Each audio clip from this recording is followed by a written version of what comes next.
आजच्या कृषी क्षेत्रातील मोठ्या बातम्या, शासनाच्या घोषणा, अनुदानातले बदल, खरेदी धोरणे आणि बाजारभावांमधील हालचाल सर्व काही तुम्ही पाहणार आहात या व्हिडिओच्या माध्यमातून। पुणे जिल्ह्यात रब्बी हंगामात कृषी विस्ताराच्या 9,000हून अधिक मोहिमा, विविध योजना शेतकऱ्यांपर्यंत नेण्यावर भर देण्यात आलाय। जिल्हा अधीक्षक कृषी अधिकारी संजय काचोळे यांची माहिती। यंदाचा रब्बी हंगाम यशस्वी करण्यासाठी पुणे जिल्ह्यातील अधिकाधिक शेतकऱ्यांपर्यंत कृषी विभागाच्या योजना पोहोचवण्यासाठी गाव पातळी ते बांधावर जाऊन कृषी विस्ताराचे विशेष कार्यक्रम घेण्यात आले। त्यामध्ये बीज प्रक्रियेपासून ते रासायनिक खतांचा संतुलित वापर आणि आधुनिक तंत्रज्ञानाची माहिती देण्यासाठी सुमारे 9,361 मोहिमा राबवण्यात आल्या।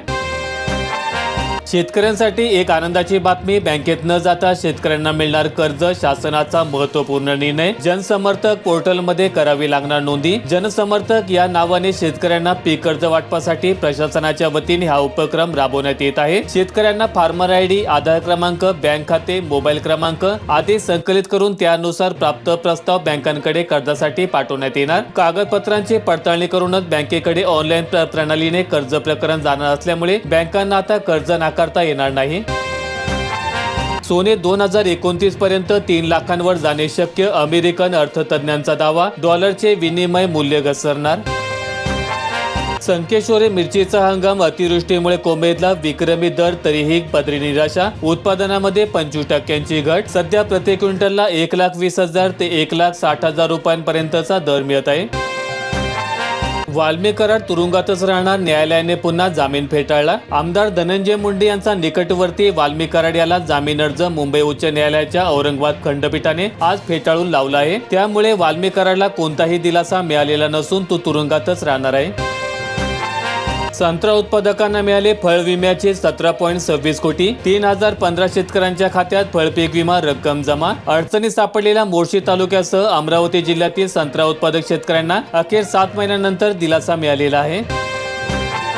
केंद्रावर मनमर्जीतीलच शेतकऱ्यांना प्राधान्य, विक्रीसाठी द्यावं लागतंय चिरीमिरी, खासगी व्यापाऱ्यांकडे धाव। शासकीय हमीभाव धान खरेदी केंद्रावर केवळ मर्जीतल्याच शेतकऱ्यांचे धान चिरीमिरी घेऊन खरेदी केलं जात असल्याचं चित्र दिसून येतंय। यामुळे अन्य शेतकऱ्यांचा हिरमोड झाला असून या शेतकऱ्यांना धान विक्रीसाठी नाईलाज असतो खासगी व्यापाऱ्याकडे धाव घ्यावी लागत आहे।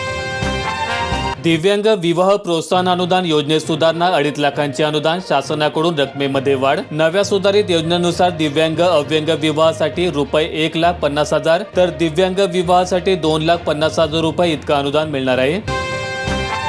नवीन वर्षात नवीन वीज बिल प्रणाली सुरू, महावितरण कंपनीकडून स्मार्ट मीटरसाठी निर्णय लागू होणार। महावितरणाने विद्युत नियामक आयोगाकडे सादर केलेल्या वीज दर निश्चिती प्रस्तावात घरगुती ग्राहकांनी सकाळी 9 ते सायंकाळी 5 या वेळेमध्ये वीज वापरल्यास सवलत देऊ केली आहे। या सवलतीचा लाभ घेण्यासाठी टीओडी मीटर आवश्यक असणार आहे असं महावितरणकडून सांगण्यात आलं।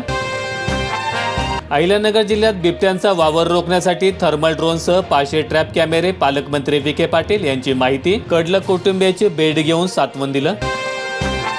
सीसीआय खरेदी केंद्र सुरू करा, सिल्लोडमध्ये शिवसेनेचा रास्ता रोको। संतप्त शेतकऱ्यांनी कापसाची होळी करून व्यक्त केला निषेध। सीसीआयच्या भ्रष्ट अधिकाऱ्यांची एसआयटी चौकशी करा, आमदार अब्दुल सत्तार यांची मागणी।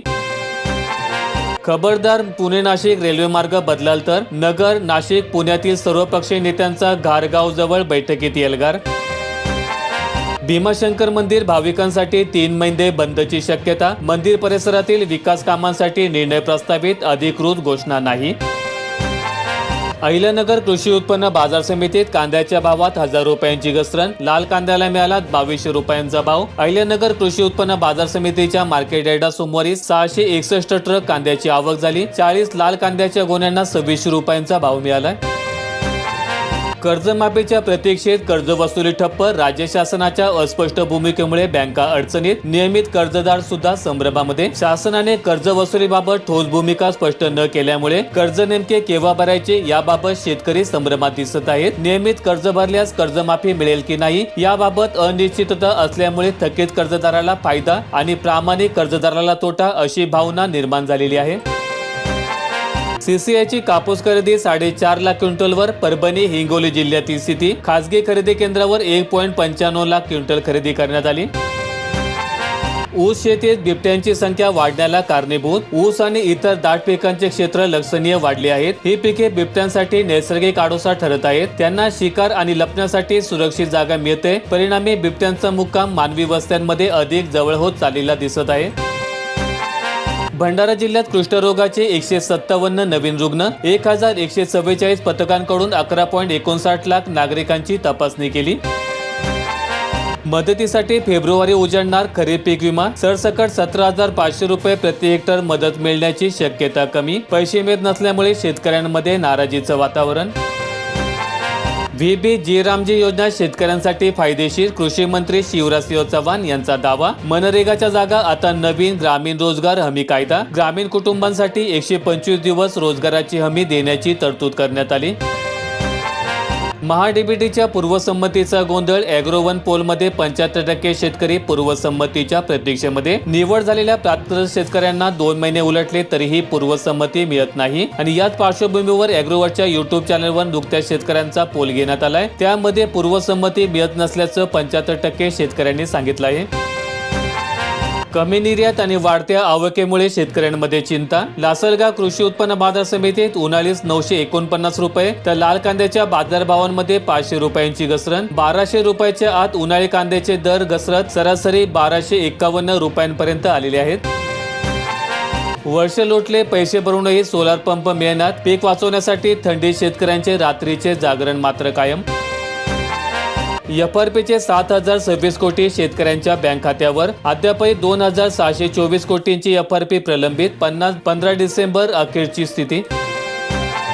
कीटकनाशकांच्या किमतीत वाढ, फवारणी शेतकऱ्यांसाठी महागली. कीटकनाशके, बुरशीनाशके आणि तणनाशकांच्या दरात 15 ते 30% वाढ झाल्यामुळे शेतकऱ्यांचं आर्थिक गणित बिघडलेलं आहे.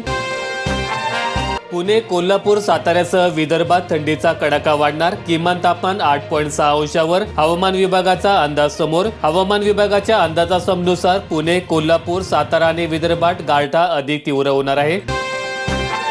गोंदिया जिल्ह्यात 20 दिवसामध्ये 11.15 लाख क्विंटल धान खरेदी. 2 दिवसात होणार उद्दिष्टपूर्ती. 1,16,000 शेतकऱ्यांनी नोंदणी केली. फेडरेशनने धान खरेदी करण्यासाठी 184 धान खरेदी केंद्रांना मंजुरी दिली असून सध्या 173 केंद्रांवरून धान खरेदी सुरू आहे. शासकीय धान खरेदी केंद्रावर हमी भावाने धानाची विक्री करण्यासाठी बीम पोर्टलवर नोंदणी करणे शेतकऱ्यांना अनिवार्य असणार आहे.